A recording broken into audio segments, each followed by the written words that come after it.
me introduce myself.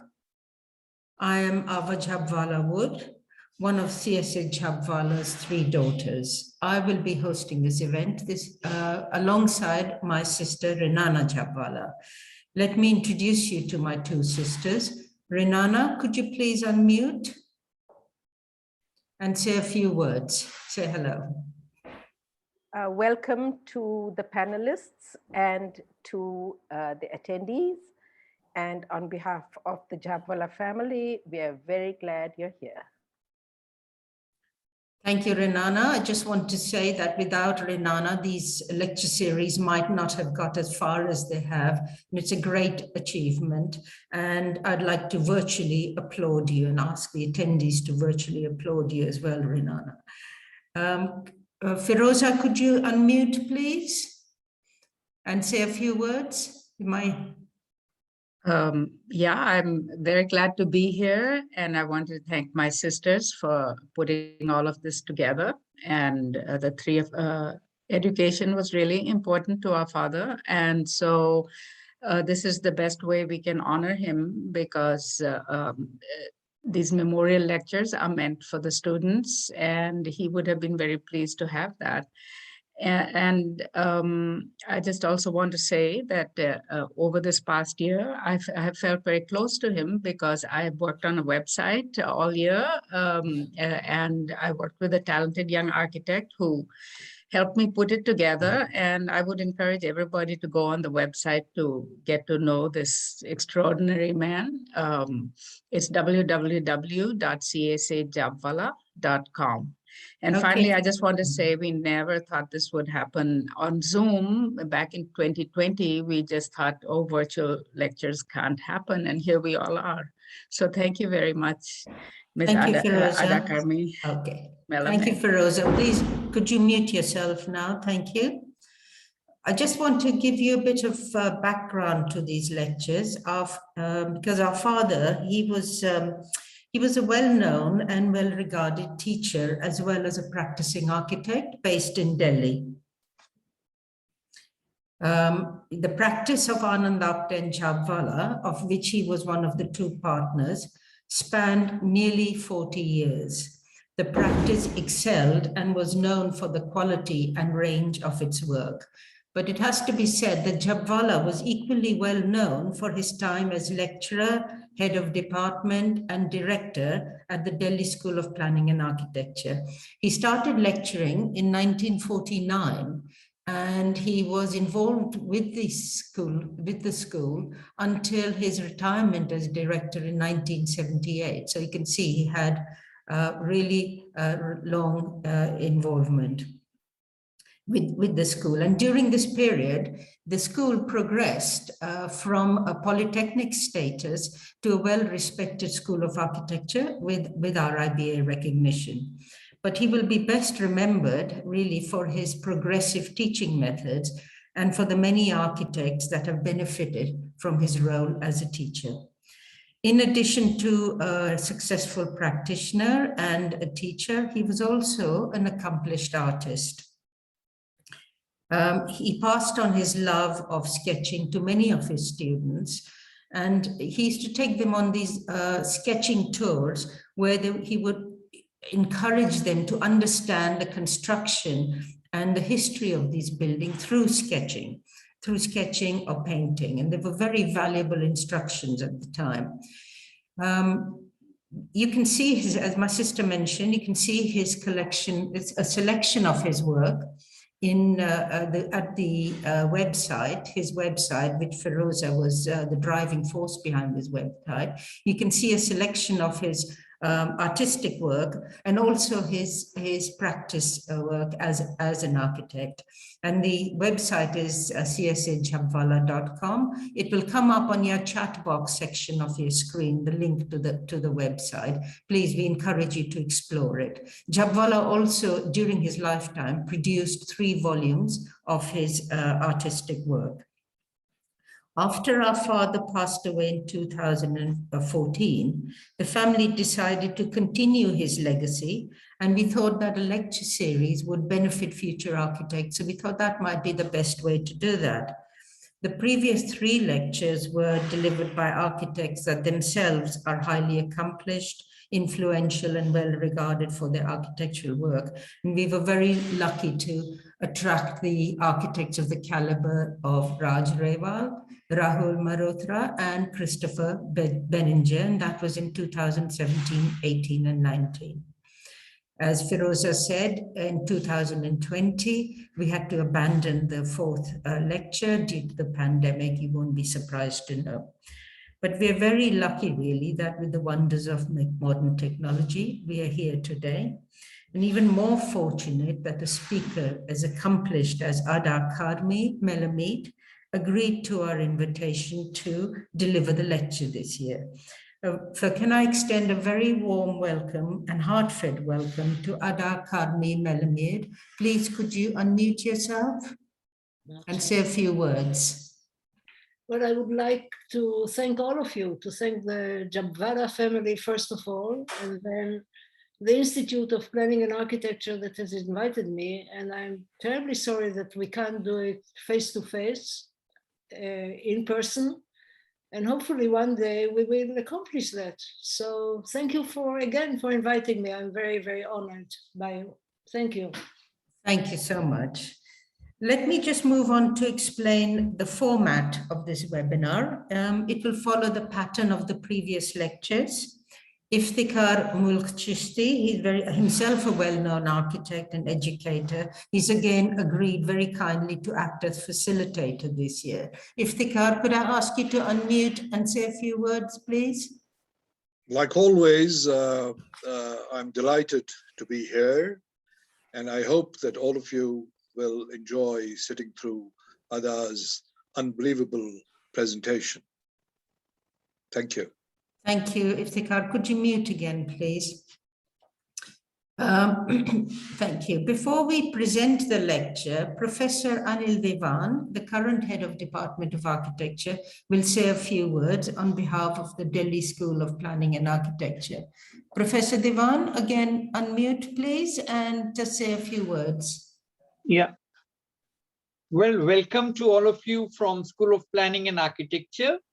And I sit in the chair in which Professor Jhabvala used to sit. I have been his student, and it's a great privilege and honor to be here with all of you and to be saying a few words on behalf of the School of Planning and Architecture, New Delhi. We started in 1941, and today we are a school which has got 12 departments and so many centers, and we are an institute of national importance, and we want to do so many things more. But what is more important is that the legacy of Jhabvala lives on. There are so many anecdotes and stories about him that students were scared of him and he was a terror and all that. Nothing doing. He was in his heart students first person. He would ask the students to study and he would take care of everything else. If the student had a broken leg, the school would go up to the student and he would give the same problem to the first year, second year, third year, fourth year, and fifth year student. So the idea of vertical studios and all these things were brought in by him to our school. And I must say that he was much, much before his time. And all his students are so proud of the fact that they have been taught by Jhabvala. People come up and say, I know building construction so well. I know the glass sizes. I know modular. I know how to be good at construction because I have been taught by Jhabvala. This is all I have to say. I can talk about high benchmarks which he set for his students, and he would say, unless you are as good as me, you don't go to the next year. You are not mature enough to be an architect. But I can go on and on, but this is not the day and time for me to be speaking. So I hand it over back to you, ma'am. Thank you very much for giving me this opportunity. Professor Devan, I'm grateful. Thank you. Thank you for saying those things about him. We always remember him with fond memory as well. Also, as part of this event, we will present a short video featuring the archiving of the Anand Apte Jhabwala's extensive collection of drawings. These were donated to SEPT Archives in Ahmedabad earlier this year. So that's only a short video. And following that video, Iftikhar Chishti will say a few words about the speaker, and then we will proceed with Ada Karmi-Melamede's presentation. Let me just say the lecture itself it will be a pre-recorded video. It was recorded earlier this year, but as you can see, the speaker, we are very grateful and privileged to have the speaker who is attending today in person and will be responding to questions live and in person. We'll be grateful for that. The lecture will last about half an hour, and there will be a Q&A session. Please type any questions you may have in the Q&A box of your screen. Iftikhar Chishti will then invite Ada Karmi-Melamede to respond to selected questions. And I will invite you, Iftikhar, to then invite Ada Karmi-Melamede to ask the question. Finally, my sister will give a vote of thanks before ending the event. Okay, before I leave you, a couple of housekeeping matters. Firstly, please bear with us should there be technical glitches. We are not proficient Zoom operators or users. We are grateful to Pallavi, who is our technical support and has been helping us in practice sessions and indeed today. Secondly, the text of the lecture, the main lecture, is available in PDF and can be accessed from the chat box of your screen. Finally, attendees may wish to minimize the panelists on the screens while the video is playing. You don't want our thumbnail images detracting from the lecture itself. So please, you have that option and you can minimize it. Okay, I think that's enough from me. Perhaps at this stage, I will, unless Professor Devan, you have anything more you wish to say, please unmute. I just wanted to show that I have the new logo of the school behind me. If some of you can have a look at it. So we have a new logo of the school. It says established in 1941. So it's almost 100 years of Jhabwala, and we are very proud to be here with you. That's all I have to add. That's very kind. Thank you. Okay, I'll just show the SEPT archive video. Just bear with me.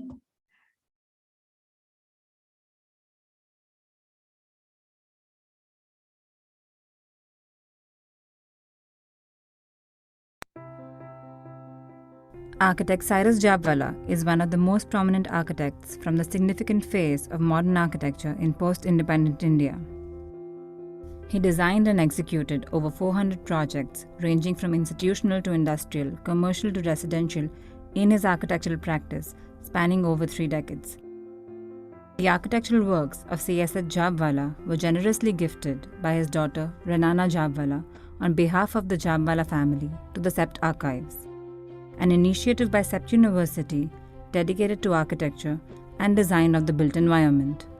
SEPT Archives has been entrusted with the task of archiving the work of architect C.S. Jhabwala, a practitioner, a teacher, and an artist. The Jhabwala collection includes drawings, photographs, books, documents, and exhibition panels. The material at the SEPT Archives is now being carefully processed and digitized before it is ready for safe dissemination. The collection at the archives will offer insights into the multifaceted practice of C.S. Jhabwala. This wide-ranging collection reflects his beliefs.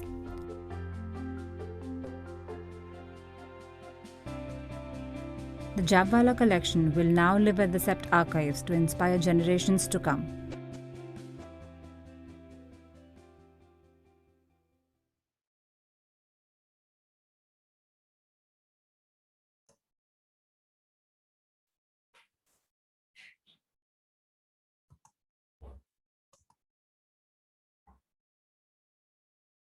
Okay, I will now invite Iftikhar to introduce and welcome Ada. And when you've completed that, I will then show the lecture. Ladies and gentlemen, realizing the need to expand the scope of the Jabvala Memorial Lectures to include architects from places not far from us, but far away from what Ada calls the madding crowd of architectural discourse, we invited the Chinese architect couple Wang Shu and Lu Wenyu last year, but alas, to a COVID-aborted initiation. As our intention has been to include other neighboring geo-cultural regions of the Middle East, Africa, Central and Southeast Asia in this effort, we are happy to have Ada among us online today. On behalf of the Jabvala family and the School of Planning and Architecture, New Delhi, permit me to welcome her and thank her for having agreed to deliver what has now turned out to be the first lecture of this series. Ada Karmi-Melamede belongs to a family of outstanding architects, all of whom have received the Israel Prize in Architecture, Father Doe, Brother Ram, and she in 1957, 2002, and 2007, respectively. Ada was born in 1936 in Tel Aviv in Palestine, now Israel, where she spent her growing up years. She received her professional education at the AA School of Architecture in London and the Technion School of Architecture, Technical Institute of Technology in Haifa, wherefrom she graduated in 1963. Her Tel Aviv-based practice, Ada Karmi-Melamede Architects, was established in 1985, post her 18-year-long stay in the USA, where she worked and taught at the Columbia University and was a visiting professor at Yale, University of Pennsylvania, MIT, etc. Her firm's diverse work includes a variety of public and private projects, ranging from large-scale urban design to small-scale interiors, including custom-designed furniture and fittings. 8 books have been published on her work, including Marking Ground 3 projects, My Father, Doe Karmi, while her research work includes architecture of 1930s and 40s Palestine under the British Mandate. In addition to being the second woman to have ever received the Israel Prize for Architecture, the highest in that country, she has also been awarded the Hadassah Women of Distinction and Rector Prize. A long academic engagement combined with a personal search for an appropriate idiom has led to a clear articulation of a design philosophy. In her own words, and I quote, "We believe that architecture is about making real places, and we strive to minimize the gap between the substance and the appearance. Creative architecture is about now and before, deriving its essence from extending and interpreting both for the long term." For the short term, ladies and gentlemen, I take great pride in inviting Ada to present the 4th Jabvala Memorial Lecture 2021.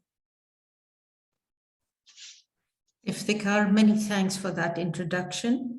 I will just shortly play the video lecture just to say, remind participants, our attendees, please put your questions in the question and answer section of your screen, not the chat section, the question and answer section. In the chat section, you will find a PDF link to the lecture and also a link to the Jhabvala website. Right, I will now move on to showing the lecture.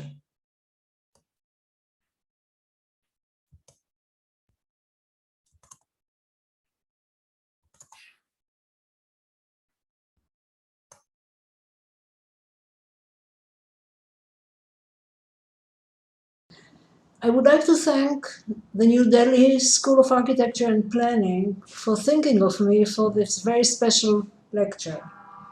I'm only sorry that we cannot be meeting in person. I come from a place that can often feel far from the madding crowd of architectural discourse, and yet it is a place of extraordinary history and culture, and also an area of constant strife and conflict. It is a country where the unbearable lightness of being is merely a name of a book, rather than a relatable concept. This complicated region has been the center of my architectural work for decades now, and I thought I would share some of my thoughts that come from my architectural search here.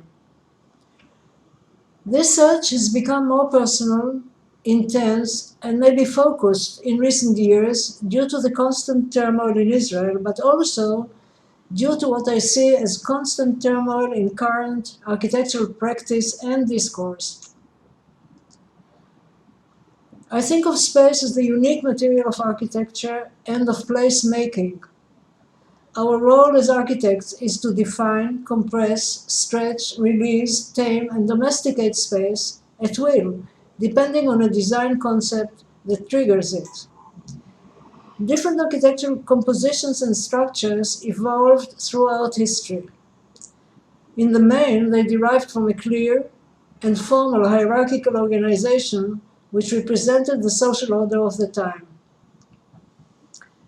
But this has changed with the introduction of the modern movement in the 20th century, which produced buildings divorced of site, of historical and ecological potential. Now, with the free plan, the free facade, the pilotis, and the technology that allows one to cover more space with less structure, clear geometrical forms gave way to fragmentary and open-ended design concepts which behave as weak containers obsessed with transparency and spatial flow. But for me, architecture is about containing space and not about dispersing it.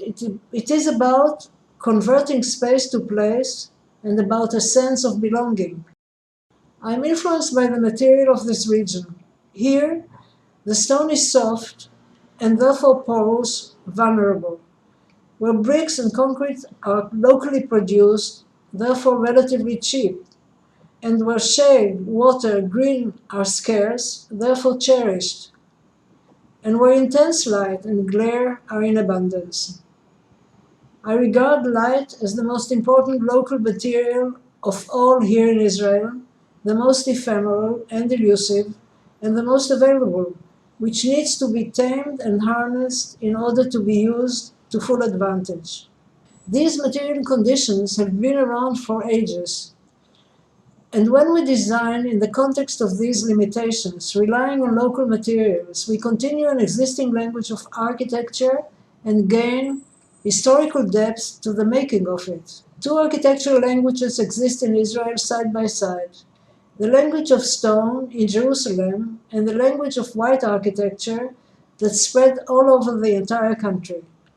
And I'm influenced by both of them.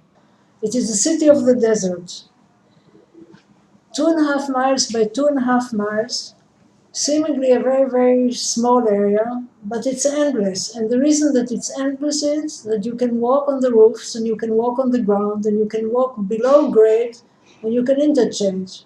So therefore, in a sense, it's a city without edges. Unlike any other holy city in the world, this city is surrounded by hills, and you go down to the holy places, whereas in most countries, you go up to the holy places. So Jerusalem is like a stage surrounded by hills, and when you're on the hill, you actually think that if you were to go down, you would know how to go and how to behave, but in fact you go down, you get lost. This is one of the edges of the city, and you can see that this city is layered. It's layered vertically, and it's also layered horizontally. Horizontally, it's layered because so many people tried to conquer it, and when they conquered it, they actually destroyed what was next to them. So when you build in the old city, you build on a piece of land which is really unstable ground, because there's always somebody below. There's only one huge space in the old city, and this is Temple Mount, which is a sacred place to Muslims and to Jews. This is the Holy Sepulchre. Again, it's all a stone wall covered in stone. And what is interesting in this is the thick walls. And when you see this thick wall, it can describe a public scale on the outer skin and a private scale deep within. So you see a small door and yet a big arch. The big arch introduces big scale to the Holy Sepulchre, whereas a small door which describes the private scale, whereas the big arch, the public scale. The tomb of Virgin Mary, and the same story exists. A thick wall with big scale on the outside and small scale on the inside, which actually slowly makes you want to go in and discover what's inside the black shadow. Now this is Tel Aviv. This is where white architecture actually spread, only 60 kilometers away from Jerusalem, and it spread all over the country along the coastline. It is interesting to look at this and see that Le Corbusier's ribbon window, in fact, has no glass here, but is described by shade. When it is described by shade, there are two skins, in a sense, to this building. There's the outside skin, which again describes a public scale due to these long balconies, and within it, 1 meter behind, there are the doors and windows of the apartments. So it's a building that the light and shade transform its appearance during the day. Sometimes it looks completely black, and sometimes it's in between. The side of this building has a very kind of personal and how would I say, more intimate scale, and that leads you to the entrance. It's interesting that one building has completely two types of architecture. One which has the pergola and the stairs and the plants, all of it reads as intimate, and the other one reads as public.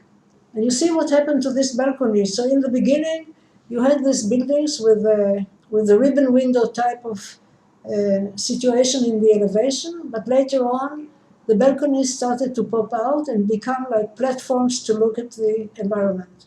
Le Corbusier said that the history of architecture is the history of the window. This was true until the 20th century, when the window became a wall, a curtain wall.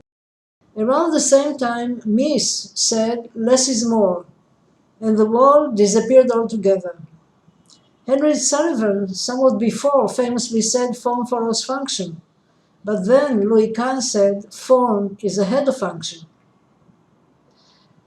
Over the past year, I took advantage of time at home to reread Peter Rice, the amazing engineer, who said, form follows movement. I appreciate this idea most of all. Form follows movement because it is the most three-dimensional, the most visual, the most dynamic, and therefore the most architectural. Movement for me means the movement of light, the movement of weight, that is to say, of structure, and the movement of people. Light, structure, and people. These are the three dynamic forces that run through the building, and when they come together, they set up an order within the space, a rhythm, and a sense of time and purpose. So I'm going to show 4 buildings that express the coming together of these movements, of light, structure, and people.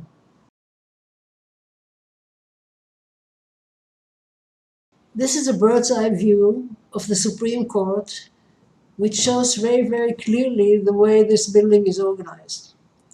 And there are two axes that bisect this building. There is a north-south axis that is the formal route to Parliament, and there is an east-west axis which combines or which fronts on Jerusalem on the one side and the Mediterranean far away on the other side.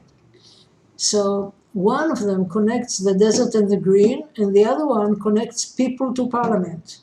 There are two different types of axes. One runs in the building on the upper level, and one runs on the lower level at grade, allowing people to come from the bus stop or bus station and walk to the Supreme Court or use their private cars quite far away from this place and enter along the formal route which takes them to Parliament and also leads to the entrance of the courts itself. It is basically a gate. I mean, the building acts as a gatehouse to the government precinct, which has Parliament at the southern end and all government offices on the western edge that you don't see in this particular photograph. The building has 4 parts, and you can see the way that we were trying to organize these 4 parts. And what is interesting is that these 2 axes all the time appear, whereas the pieces of the 4 different functions rotate around these axes. The 4 different functions are the library, the judges' chambers, the courtrooms, and the parking. This is the entry, and it looks as if it is carved into the stone wall.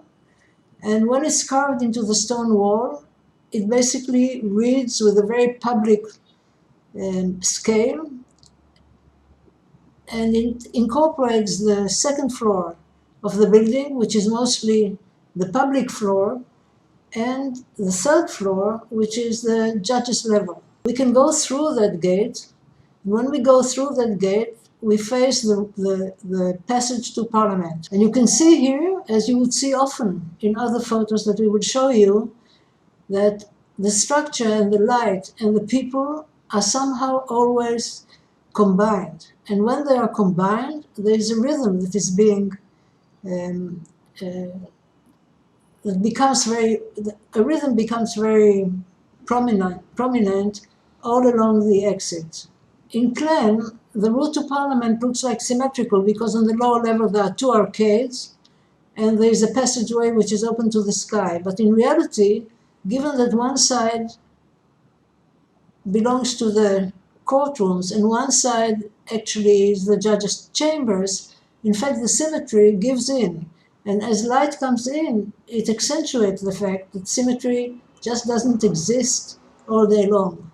We are going up, we come to the Supreme Court and we go up and we face Jerusalem. We turn our back in order to get into the courts. And you can see that there is a row of columns of light, and that leads to the lower level where there is an administrative gate to the Supreme Court. And then you see the space on the right-hand side, and that is like an elevated gatehouse, which is the real gatehouse to the Supreme Court. So in fact, there are 2 entrances. There is an administrative entrance, and there's, let's say, a more spiritual entrance. In that entrance that I've just shown you, which has a tent-like section, light comes from the top. So it's a space which is not very tall, but is extremely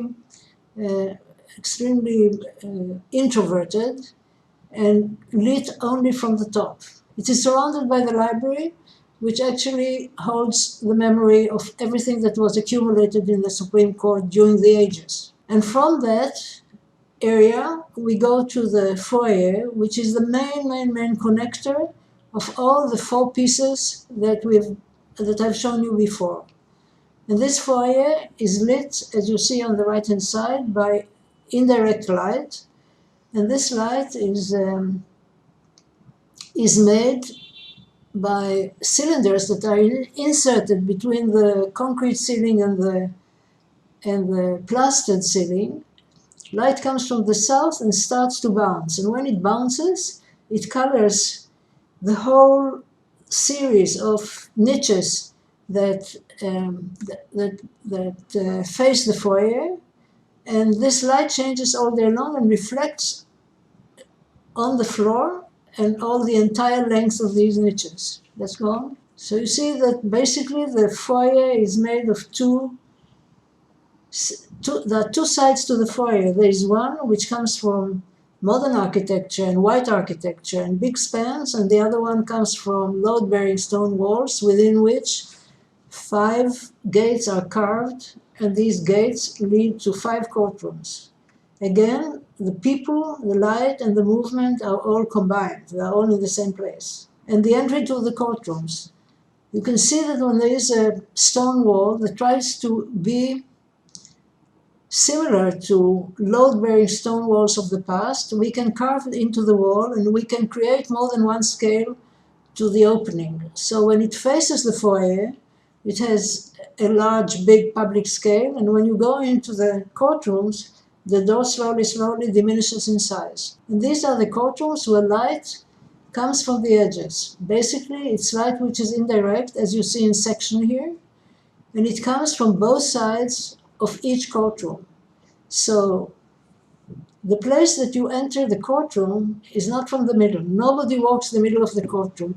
People filter from the sides, and so do the judges. So when you look at these sections, basically all the light that comes into the Supreme Court comes from indirect light, which bounces against the side walls. And as a result, there is a situation where there is a room within a room. There is the room of the law, and there is a room around it where people move and where light bounces and comes in, or reflects on the walls and comes in. This is the courtyard of the judges, which is reminiscent of the place that they came from, and that was in the old city before coming to the Supreme Court. So you could say that this is very much of Jerusalem, given that there are arches, there are load-bearing stone walls, and there is a very pronounced center. So it's a very symmetrical kind of courtyard. One can see the way we are trying to incorporate the modern side, or the modern walkways, which are situated on top of the older ones. So the older ones are on the right are the combination of stone and plaster, whereas the one on the left is columns, it's all concrete and plastered surfaces. The Open University of Israel is the largest university in the country and caters almost exclusively to distance learning.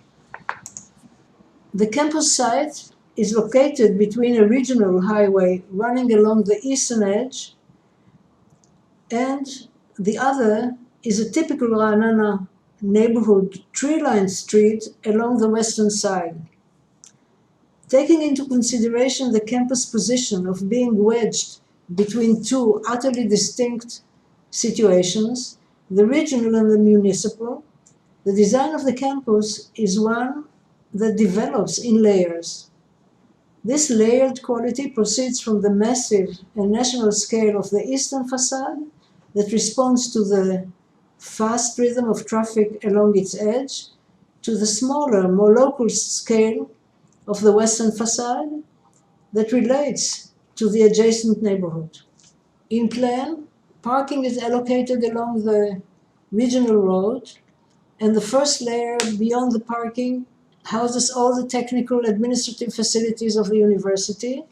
Then there is a garden that stretches and undulates between the most public space, piazza, on the northern edge, slowly meandering and ending in an amphitheater which works for end of the year ceremonies or graduation ceremonies.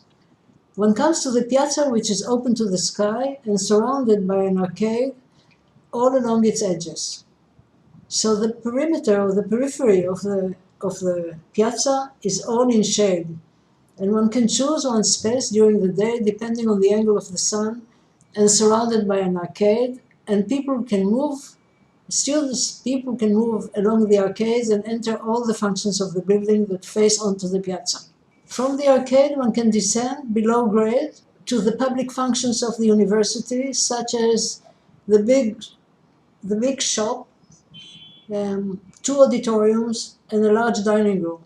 At this stage, the building actually shows all its concrete surfaces and departs from the language of stone to the language of concrete and plaster. You can see light coming from the top, 9 meters above, marking the floor every day in different places. This is the large auditorium of 400 people that functions primarily as a lecture room. And the other one is for performances, different performances, and allows the actors above the stage to come down and connect to the public. This is the elevation of the synagogue at the edge of the garden. It's primarily a building which is of concrete and of plastered surfaces. One goes in, one can climb up to the gallery, or else go to the actual two-story space of the synagogue, which is dressed in wood on the backside of the synagogue and the ceiling that allows natural light to filter in.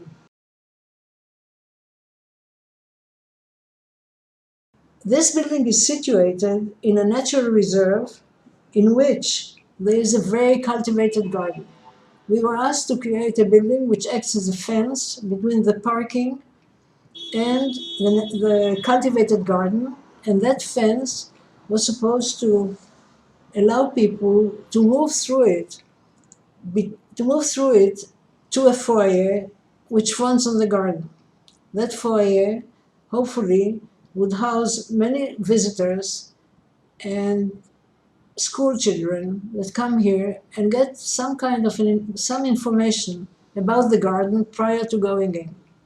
So what you see is a berm which has two different sides and has 2 or 3 courtyards in the middle and 2 or 3 passageways that bisect the berm and connect the parking to the foyer in front of the garden. The berm is made of 2 inclined surfaces that don't meet at the top. So there is a groove that runs the whole length of the berm, and through that groove, light comes in and filters to a walkway which stretches and extends from beginning to end, lit the whole time by indirect light that comes from above. The berm is made of two inclined surfaces of different angles that allow different types of vegetation to grow underneath. The one that faces the garden is a steep angle and allows trees of the same kind as the ones that exist in the cultivated garden to grow. The other side faces the natural reserve and has vegetation that is similar to the ones that spread all over the reserve. One side of the berm houses the auditorium, the classrooms, exhibition areas, and basically all the public facilities, whereas the other side houses primarily the technical services. From time to time, there are passageways that bisect the berm and connect the parking to the open foyer in front. Some of them faces courtyards below the surface of the passageway, and the courtyards face onto classrooms which are adjacent to them. The plan is a very simple plan, and it's more or less a constant plan, but the sections change all along, so you could say that it's a berm that has more or less something which is constant the whole way, and at the same time something which changes the whole way and has to do with a different section and different light coming in. This is one of the passageways that connects the parking to the garden, and it is interesting to see the effect of shade on the stone walls, which is so pronounced that it changes the weight and the gravitational force of the stone, and the courtyards and the green. So at the beginning, the green was primarily covering the sloped surfaces, but slowly it is so fertile that it covers the side walls as well. So in a year or two, the whole thing would be green, and in fact, you wouldn't be able to see a building. What you would see is only the passageways between the parking and the foyer. It was difficult to place this berm in the open, in nature, but we followed the gate to the cultivated garden, and that gate was leading to a formal route in the garden, and we continued that route with the main passage that connects the parking to the foyer.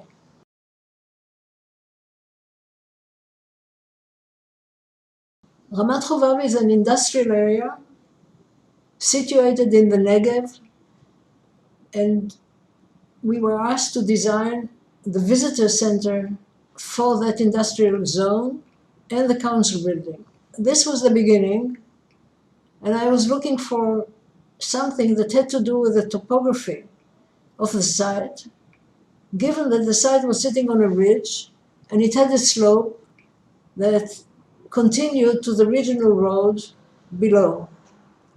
And that slope had topographical, very soft topographical lines, and I thought the building should somehow benefit from the way that the ground was undulating towards the edge. So I was looking for a concave and concave kind of line that would stretch between the two parts and maybe connect them from the beginning. The architectural composition contains two wings bisected by a path that leads to a covered viewing terrace that acts as a threshold to both. A curved concrete wall, which derives its form from the topography, meanders between outside and inside and connects those two wings. It interweaves their public spaces, defines their edges, and introduces natural light. The wall that meanders between the two forms is taller than the wings and maintains its presence to the east and to the west. At the edge of the concrete wall that links the roof to the ground level below the entrance route on the one side, and it shows a stair on the other side that leads to a bridge that travels along the eastern facade of the building. You can see the elongated wall ending, as I said before, with a stair that continues the corridors of the council room, of the council building, and with another stair that links the visitor center to a bridge that travels along the face of the building looking towards the desert, looking east. This is the entrance that includes two passageways that bisect the two wings. Both of them end in a covered space that acts as a threshold and an entry to each building. At the end of the passageways, one can join the amphitheater that links to the lower level of the visitor center and houses the auditorium, the cafeteria, which is used by both facilities. This is a bridge cantilevered from the concrete wall that links the visitor center with the council area and allows the visitors to come out of the building and walk along this bridge and view nature and the Negev and the desert. These are views of the concrete wall, of this meandering wall when it was built, and the light, the direct light that comes down on it, and the gallery above it, which links the visitor center and the council area. And one can see what happens between something which is raw and something which starts to be finished, where the light is really being tamed or domesticated. On the one side, you see direct light that now looks very, very soft. And on the other side, you see lights which come and make a pace or make a pockets of light, which are of indirect character. This is the way you go down from the visitor center to the cafeteria. And this is the triangular space of the council room, which has a 3-story void in the middle. The lower level opens towards a small garden that relates to the council area and links the council area with the amphitheater outside. These are views of the triangular council area, which has a 3-story void in the middle. And the walkway along the convex side of the concrete wall slowly takes you outside towards the amphitheater, which then comes down and links to the cafeteria and restaurant on the lower level of the visitor center. You can see the bridge traveling from the council area towards the extremity of the concave wall and links itself at the end with a staircase that comes down to the visitor center. So the trip in this building is a 3-dimensional trip that all the guests and all the users can take, that basically travels on the face of the building and through the building between ground and roof. This is the lower garden of the council office building with a big stair that links the ground level with the upper level of the building and the roof. These are views of the building at night. We are trying to illuminate all the spaces that have either voids or windows that pop out of the elevation. And this is what I've been talking about in this lecture. We are using light that forms a rhythm and creates a lyrical mood in the in-between zones. A light that elongates the perspective, an indirect light that diffuses the edges,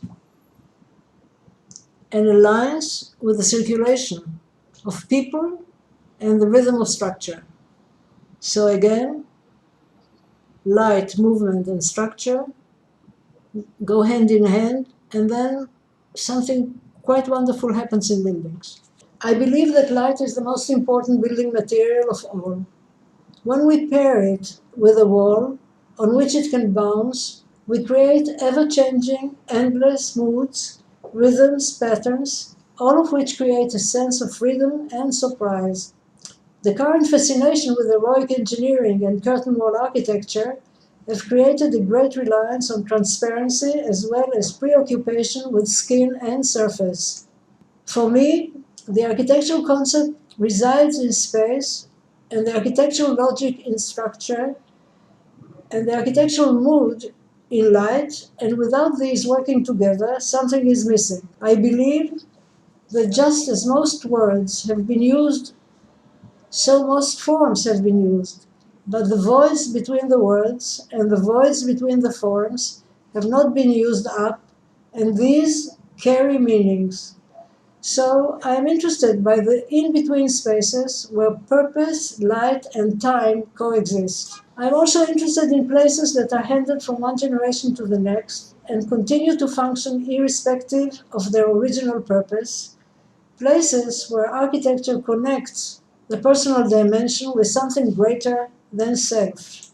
At its best, I believe that architecture can resolve conflicts and complex situations, and when it does that, it touches a zone of complete silence where time stands still. This is it. This is the end of my lecture, and thank you very much.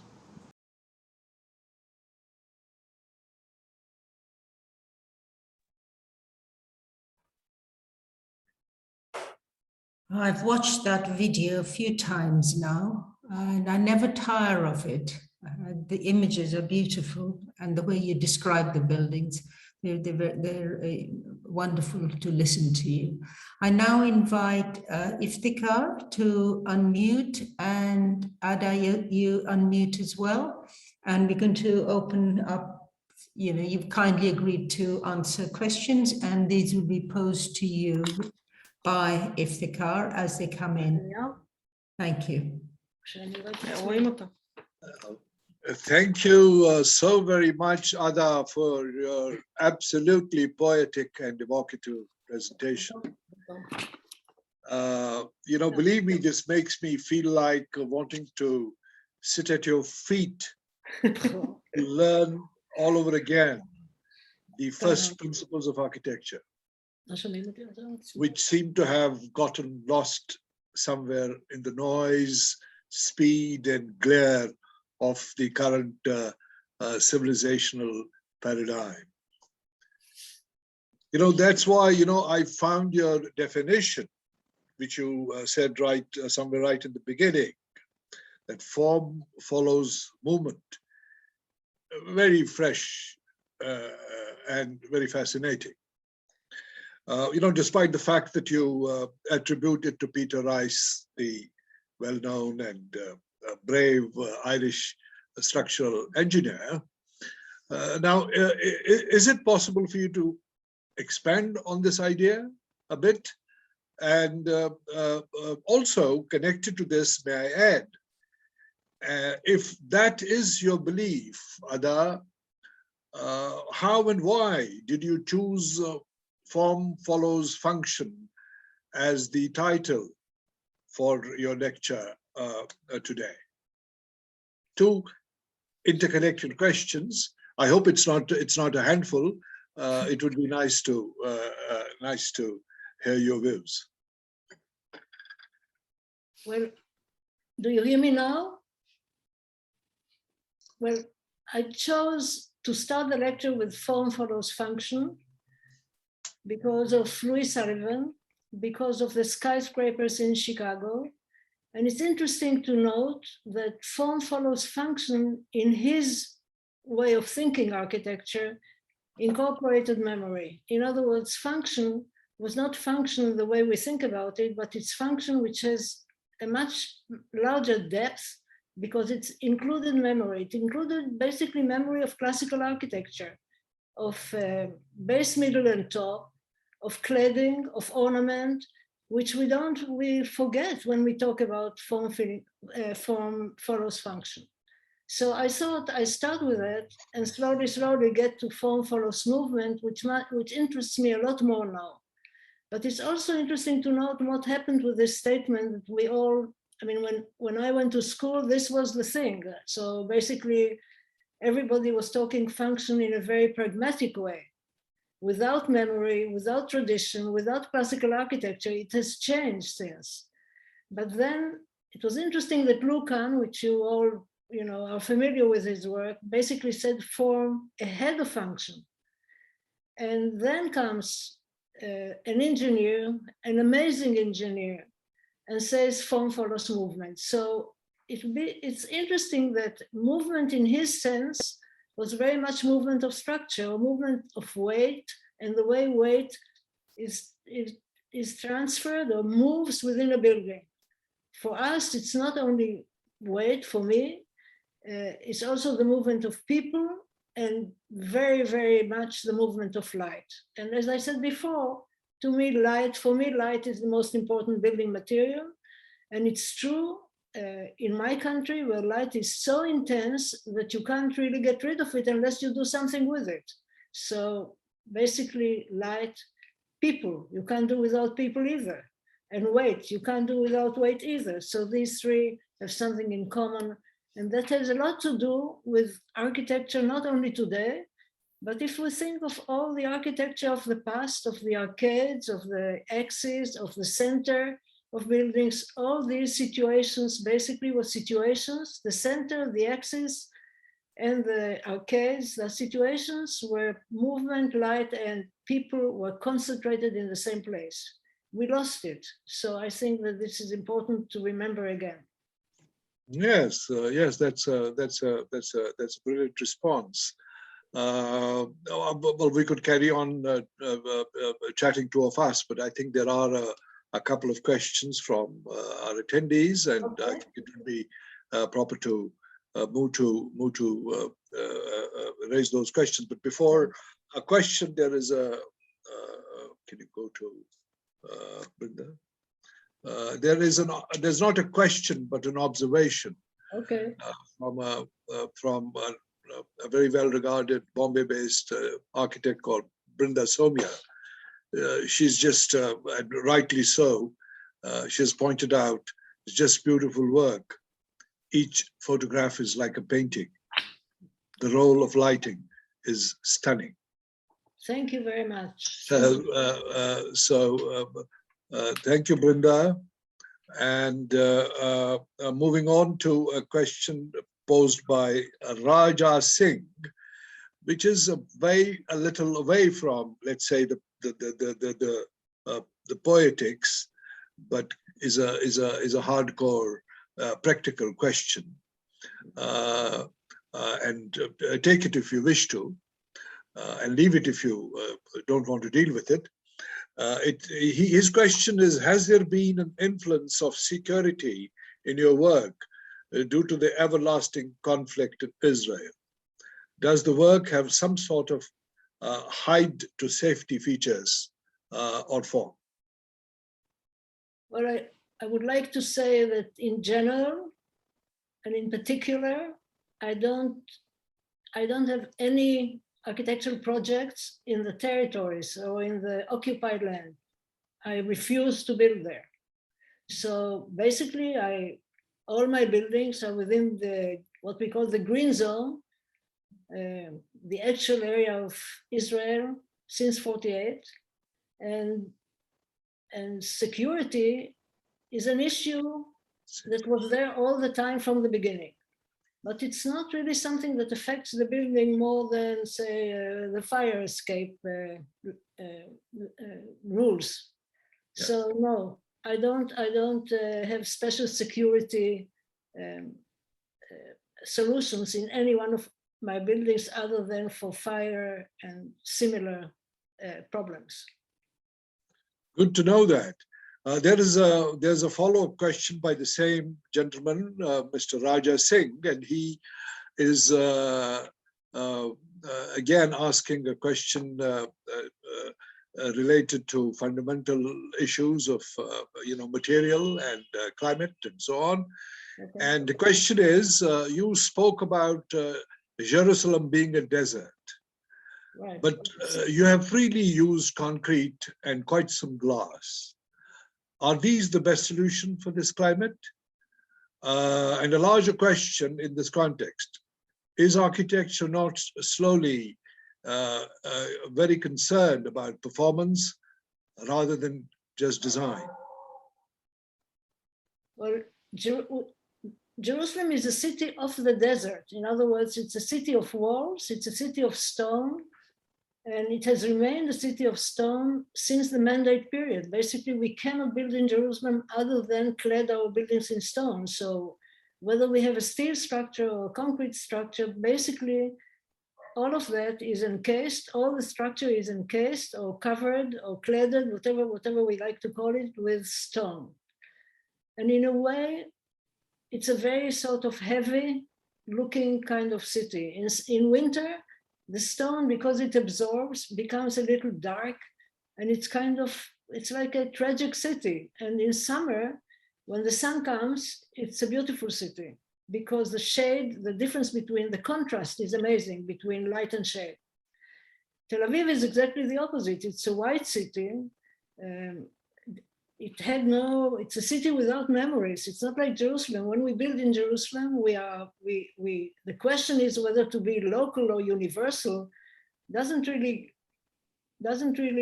come up so often because it's very, very difficult not to follow the rules, number one, and not to be influenced by history. In Tel Aviv, there is no history. There was Jaffa, which was a little port south of Tel Aviv, basically occupied by Arabs. It's still to some extent occupied by Arabs and Jews now, or Israelis now. But white architecture actually covered the country, and it's all plastered. And as I said in my lecture, I'm influenced by these two languages, the language of stone, which is the language of heavy buildings that basically are rooted in the land, they don't want to move from the land, and white architecture, which is slowly hovering and is on columns that may be intended in the first place by Corbusier not to be site-oriented, but to be kind of, that you could adopt it on a tabula rasa, it could go anywhere.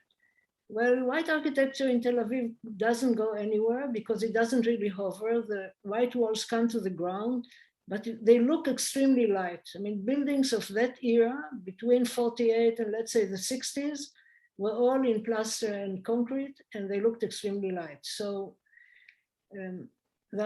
these two opposites, basically, I think, influence all of us architects in Israel. I don't Thank remember you. the question anymore, I must say. So, Yeah, no, that's very well taken. Raja so, Singh, I hope your question has been more than answered.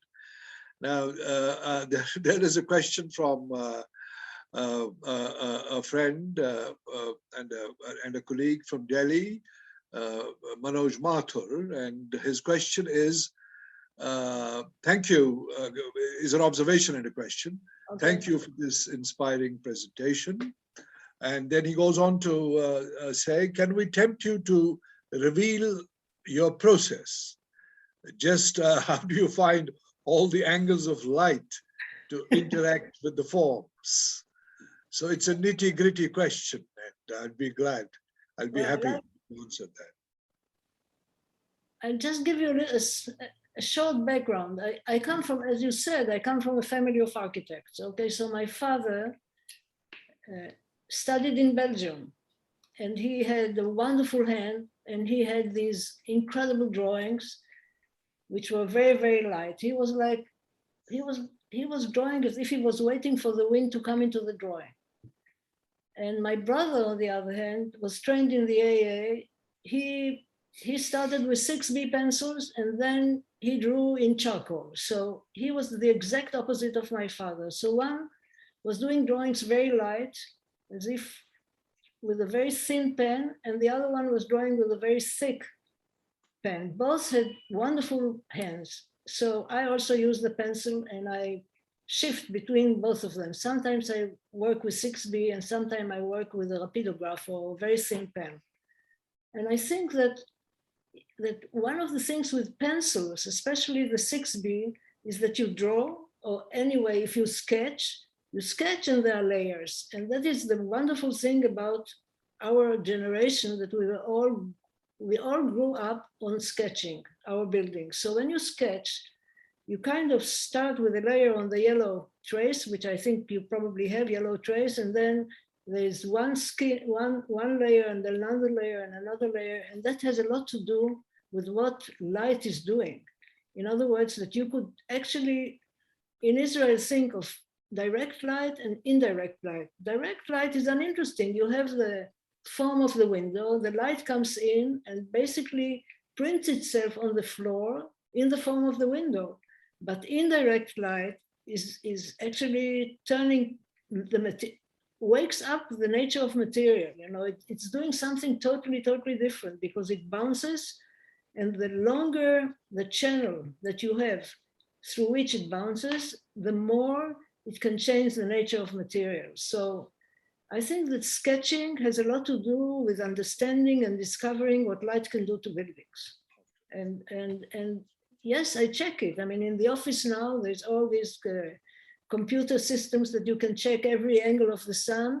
But after a while, you don't need the computer for this. You just have it as if you were born with it or something. I don't know.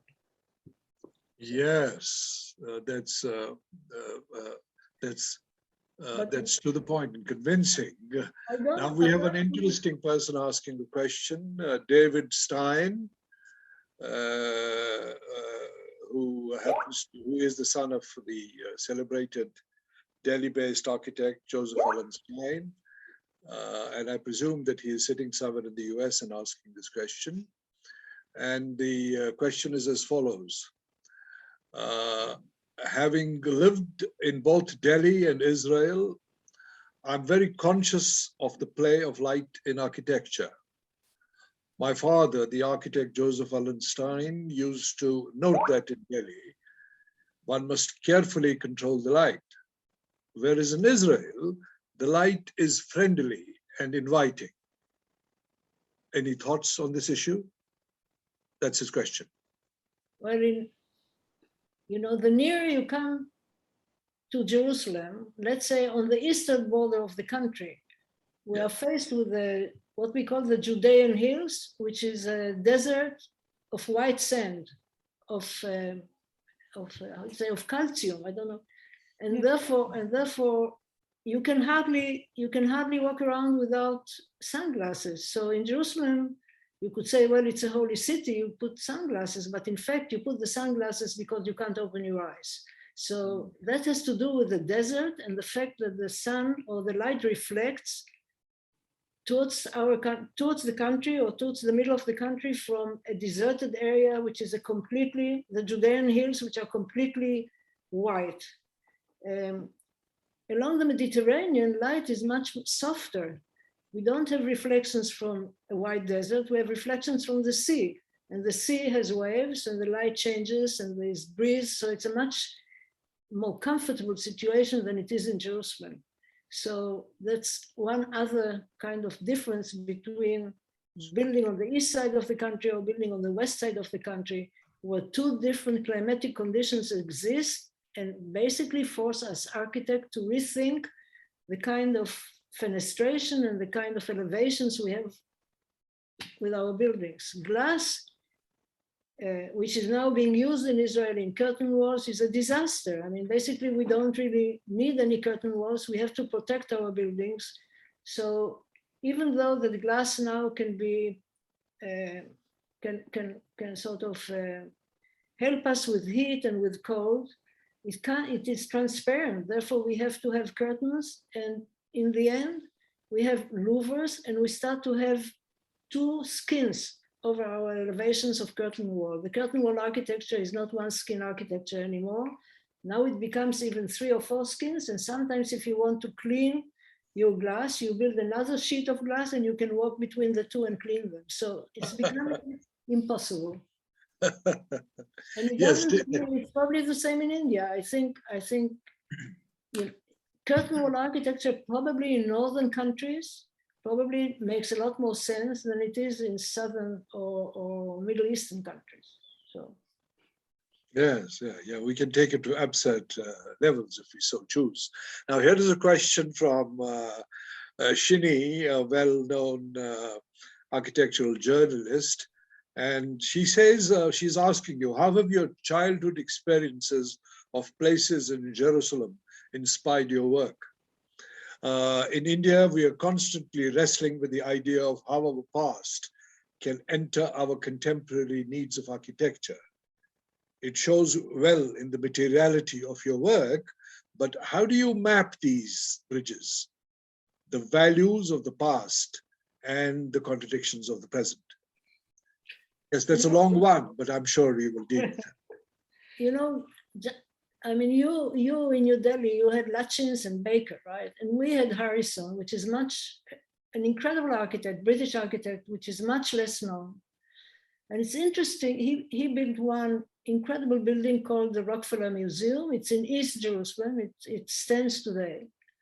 And it's wonderful to see how the British, I mean, very, very civilized architect comes, learns a lot from the stone architecture that exists in Jerusalem, doesn't want to give up his architecture, British architecture, which he grew up with, and somehow creates a building that wants to remain there. In other words, that wants to belong.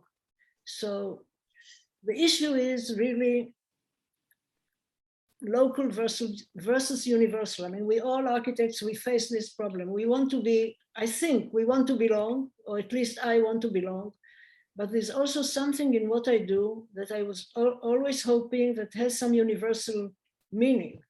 Otherwise, it becomes a very sort of, like instance, it becomes something that's very, that means only to the population that lives in a place. We had this problem with literature at the beginning, in 48 until the 70s. The literature in Israel was very local and didn't interest anybody. And since then, literature has opened up. And I think architecture should open up and try to do both things. It should try to belong somewhere and it should try to speak to a much wider world.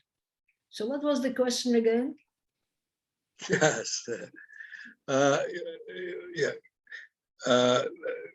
Now there's can we go to Mahavir? Mr. Mahavir, Professor Mahavir has a question, which is, in a way, turning light around, and is wanting to know that sunlight is the most important building material of all. Wow. And it's free, of course, as you said. That's correct. most of your projects effectively use this material, but he reverses the question and is wanting to know, did you use the artificial light in a reverse way during the night? And if you did, how? Well, we usually use artificial light from the same source that we bring in natural light. In other words, if I open the skylight and the light that comes in from the skylight and bounces on a wall is interesting, I try to put a lamp or artificial light exactly in the same place where the source of natural light comes in. So it's important to try and see if the light that comes out of artificial in an artificial way can do something similar to light that comes from nature during the day. And yeah, I think light is incredibly important, but so is shade. And this is why I showed you at the end that shade can change the nature of buildings and light can change the nature of building. And it depends how you use both of them, internally and externally. So I hardly ever use fluorescent light because it's cold light. I use incandescent light, even with LED. And as I'm saying, I'm trying to use it in all the spaces that were devoted to natural light. I try to use them also for artificial light. Yes, there are very many questions now coming along, but I don't know whether we have space for too many. So we'll take one or two or three last questions. Okay. Yes, can we go to Ishita? What Sonal? Yes, Sonal Sharma has a question, and her she says that, of course, many thanks for that fascinating lecture. And she says that I'm a student of development, not architecture, nor planning. However, I see that the concept of in-between spaces transcends disciplines. These spaces could absorb surplus time. You know, isn't that interesting insight? They could absorb surplus time, allow social encounters, economic production, and even negotiation. Right. These spaces become both spatial and social, you know, to do with space and to do with society, don't they? If you could share your thoughts on these, please. I think in between, I'm not the only architect interested in between. I think that Herzberger and the other Dutch architect, I forgot, actually was speaking about in-between spaces. Van Eyck speaking about in-between spaces. But I think if you live in Israel, you go to Jerusalem, you see the old buildings that have stone walls, and the stone wall was about 1 meter thick.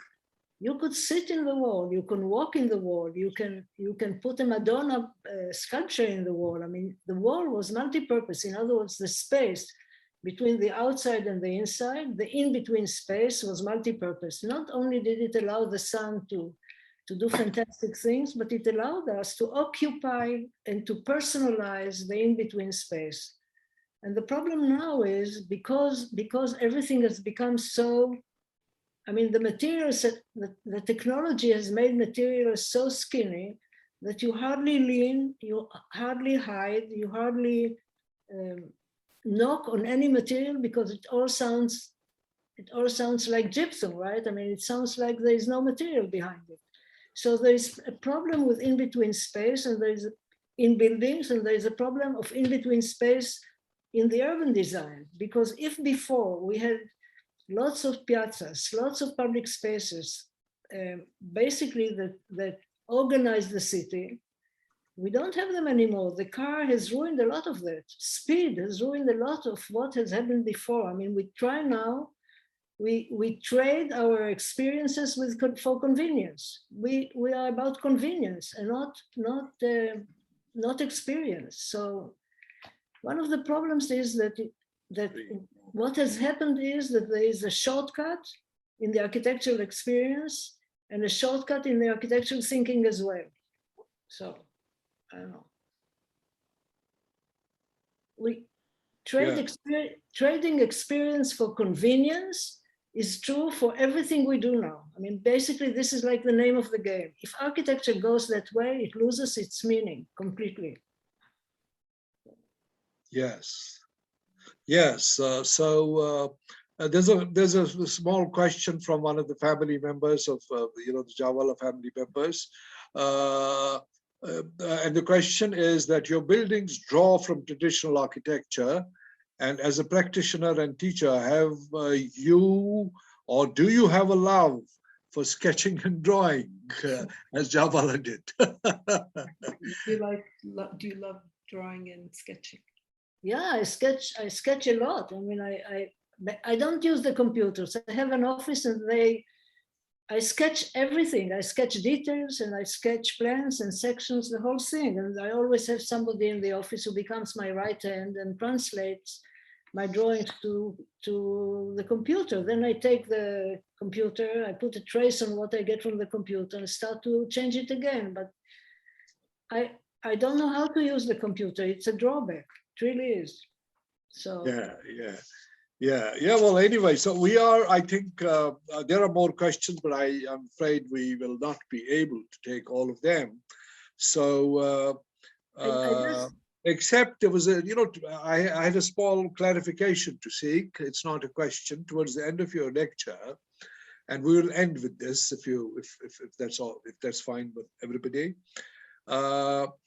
You went on to say that you believe that architecture can resolve conflicts and complex situations. right. And when it does that, it touches a zone of complete silence, Right. where time stands still. Right. Now, of course, I do understand the poetic bit of it, but I am not able to understand when you meant conflicts. Did you mean the conflicts of the architectural world, or did you mean the conflicts of the world at large? Well, I'm sure you've seen this movie of Lucan and of Doshi saying in the movie that Lucan is giving you democracy. Well, architecture can't do that. But I think that we grew up, when I went to school to the AA, harmony was the word. I mean, everybody used to crit our proposals or our project by saying it's not harmonious. I mean, you should try and get harmony in. But I think that, I mean, the building that I showed you, the first building that I showed you of the Supreme Court, is a building designed by my brother and me, who have we speak the same words and we do things differently, but we speak the same. So we had a conflict from the beginning. It's a building that took us 6 years to design and build, and we quarreled from the first minute. But there is a struggle in this building. It's like a mini city. There are places that are completely autonomous, and there are places that make the connective tissue. And I think this building is about conflict, and it changed my view of architecture. In other words, I actually felt that sometimes you have such contrasts in the program that our task is to try and make out of this necessary conditions art. And to make it art, you have to find something which is common, but you have to release, or you have to leave things which are not common, which are contradictory. And there is like a balance between what wants to be together and what doesn't want to be together. And we've got to somehow accomplish this situation in every building that we do, whether it's small or big. So I think we should try to resolve these conflicts and not be afraid of conflicts in terms of program. But politics, well, I mean, I run away, so. No, I was just wondering. So with that, I would think that we have reached the end of the Q&A session, and it was amazing to. Well, thank you so much. Thank you. And Let me also thank you both. I pass on the baton to Ava. Okay, thank you, Iftikhar, and thank you, Ada. We've come to, it was a very engaging session of Q&A. And I pass over to Renana to give her vote of thanks now.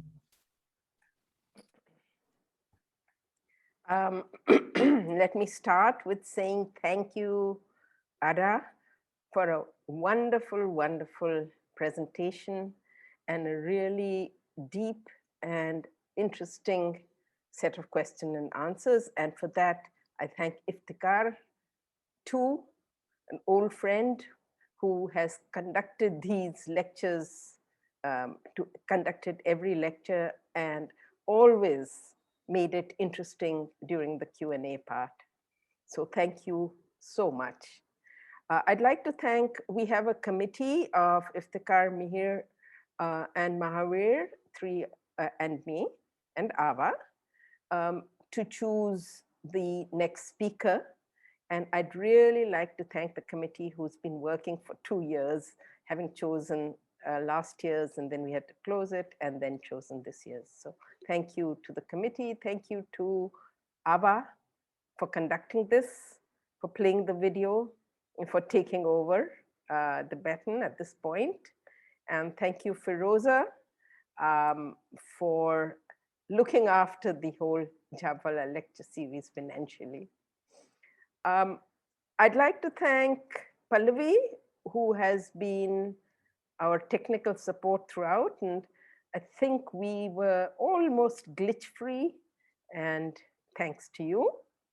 I'd also like to thank Yael and Michal for helping us to bring Ada into this lecture. And I think we are using Michal's laptop. So thank you both very much. And I want to give my last and very special vote of thanks to the School of Planning and Architecture, which has kept this legacy alive. Thank you so much, Professor Anil Diwan. And thank you to the director, Professor Rao, and the dean, Professor Ashok Kumar.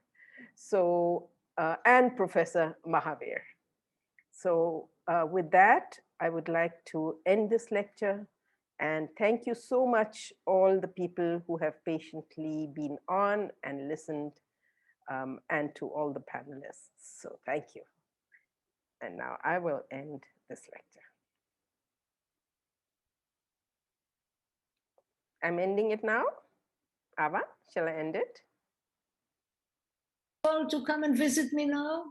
Yes. I'll prepare the red carpet. You can come after the corona. The corona is not so great, but it will be over, I mean, soon, right? And Yes. the red carpet will be ready for all of you. So thank you very, very much for inviting me. Thank you, Ada. And maybe some of us will really take advantage of your invitation. Goodbye. Goodbye. Goodbye.